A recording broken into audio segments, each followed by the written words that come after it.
Скажи,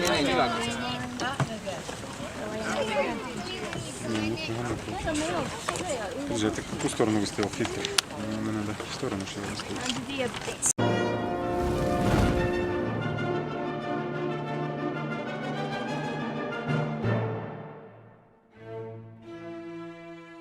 A month ago the Shoshone River, close Yellowstone National Park, abruptly and without notice began bubbling. The waterway changed shading and began to discharge a sulfuric scent on March 25. Geologists and different specialists trust that a segment of the stream situated close Cody, Wyoming had begun to bubble and that another Yellowstone vent opened up. The coming stream has chilled off, at any rate until further notice. Be that as it may, seismic tremor action in and around the Yellowstone supervolcano is allegedly expanding. Inquisitor reports. As Mysterious Universe reports, the bubbling stream close Yellowstone runs only east of Yellowstone National Park. It is sufficiently close to the recreation center and super fountain of liquid magma to be a canary in a coal mine as it identifies with abnormal geothermic occasions. The occasion was at first recorded by Dewey Vanderhoff, a picture taker who recognized the Shoshone River close Yellowstone bubbling and noted other odd elements in the waterway. I've lived here the majority of my life and I've never observed it. It was entirely great. The stream in that spot is a truly dull green. With a polarizing channel it truly flew out. It percolated like flies in a jacuzzi. The Shoshone River close Yellowstone was likewise emanating a poisonous, sulfuric smell, and the extent of waterway that was bubbling like flies in a jacuzzi was a dull green shading. This isn't the first run-through in written history that the Shoshone River close Yellowstone has shown uncommon land action, probably identified with its vicinity to the national stop and caldera. Back in the times of Lewis and Clark, a voyager named John Coulter went by the region. The voyager, additionally an individual from Lewis and Clark's epic campaign, trekked to the territory in 1807 and expounded on what he saw. The Shoshone River, close Yellowstone, was referred to then as the Stinking Water River, and as indicated by John Coulter, when he went to the part of the waterway close Yellowstone, he experienced fountains, hot springs and the trademark sulfur possess an aroma similar to a volcanic stream. The range is additionally home to sinkholes, fountain cones, and even surrendered sulfur mines. Regardless of the portrayals penned by John Coulter in 1807, in the meantime 2 centuries, the Shoshone River close Yellowstone has turned into everything except without geothermal exercises. As indicated by Jason Burkhart, a Wyoming Game and Fish Department researcher, the Shoshone River close Yellowstone is presently encountering a break in geothermal movement. We're somewhat in a break contrasted with when John Coulter was here. There was generously more geothermal movement that was happening in those days. Or if nothing else it was, until March 25, when the Shoshone River close Yellowstone started to bubble and radiate the obvious resemble volcanic action. The waterway close Yellowstone National Stop bubbled for 4 days before the movement unexpectedly stopped. The bubbling of the Shoshone River for 4 days in March wasn't the mainlay geothermal occasion in the waterway to provoke the consideration of geologists. Late action in and around the zone of the waterway close Yellowstone has purportedly sufficiently discharged hydrogen sulfide into the water to make a no-man's land spreading over 1.5 miles. The extent of stream is currently totally without angle because of what Burkhart alluded to as a compound boundary, which is blocking fish from entering. Some trust this to be an awful sign.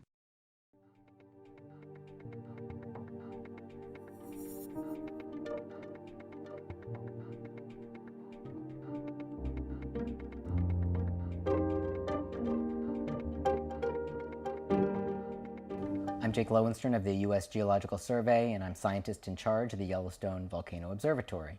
Today we're going to talk about the Yellowstone Volcano Observatory, what it does, who makes it up, and what we do, what are the monitoring techniques that we use to look at volcanic activity at Yellowstone.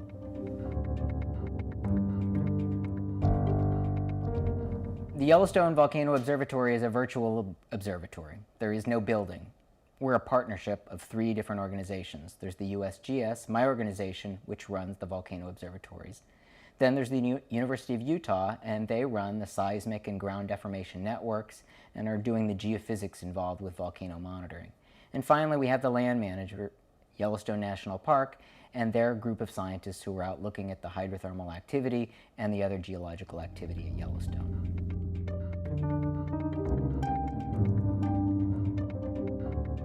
The main systems that we used for monitoring at Yellowstone are the seismic and the GPS ground deformation systems. The seismic system is about 27 different seismic stations. They are spread out all over Yellowstone, and they allow us to look at the size of earthquakes, the timing of earthquakes, and the magnitude, how big they are, how much energy they release.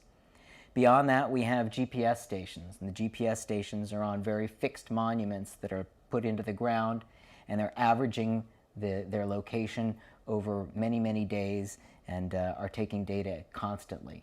And that allows us to get very precise locations and to see how any spot on the ground is moving over time. And as with the result of having this technique, we can see that the ground at Yellowstone, for example, in this area right here, has moved about 20 centimeters or something around 12 inches upwards over the last 4.5 years.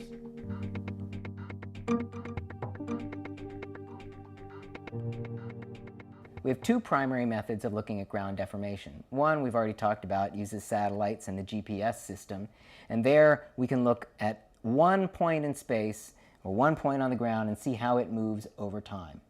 We have another technique that allows us to look at all of the ground surface at the same time, and that's called INSAR, or interferometric synthetic aperture radar.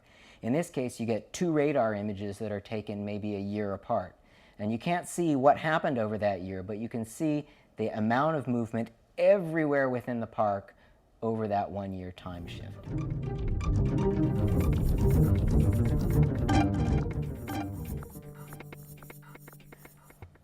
We do look at the geysers as well in some locations, but we don't have the data in real time. Instead, we have data loggers which show the temperature of different stream outlets and geyser outflows and pool temperatures, and we can go collect that data and put it in an archive and look at the changes in the temperature of different features over time. Another thing that we have is the park has contracted with various different university groups to fly over Yellowstone and take thermal images of the park. And what they're trying to do with those thermal images is look at how the park changes over time and see if some of the thermal areas are shrinking and other ones are growing.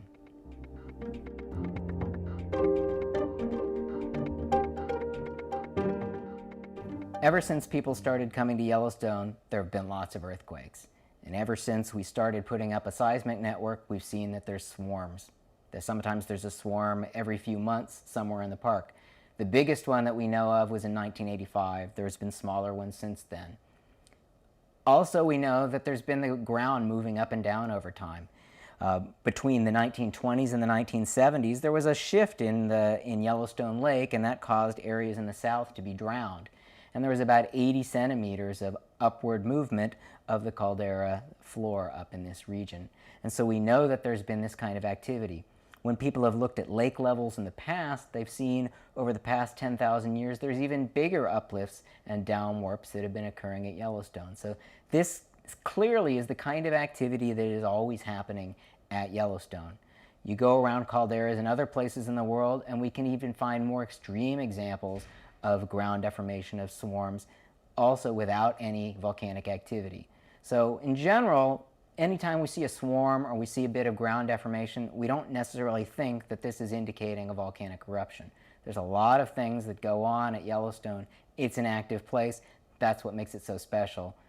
We don't necessarily tie every single anomalous bit of activity into a volcanic eruption.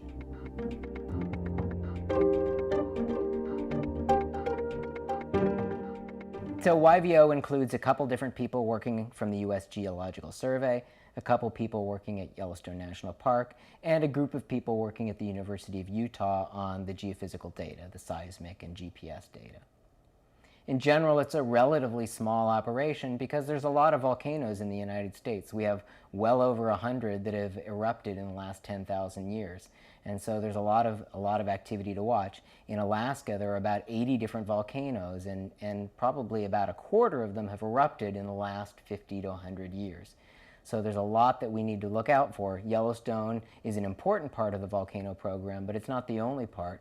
And so we also need to make sure that we have people out looking at the Cascades volcanoes in Washington, Oregon, and California, at the Long Valley Observatory, also in California, and then in Alaska and Hawaii. If you go to our website, which is volcanoes.usgs.gov/YVO, you'll see that we put out a monthly update, and that update summarizes everything that we've seen in terms of the ground deformation, in terms of earthquakes over that monthly period. Anytime anything else happens, there might be a hydrothermal explosion, there's a swarm of earthquakes, there's maybe faster ground motion, we'll put out an information release. And that information release will also get put right there on the front page of our website, and will provide information on what's happening right now. That all goes into an archive, so you can look back at the last 6 months or 9 months or eventually many, many years of information releases and monthly updates, and get a view of what's been happening at Yellowstone over time.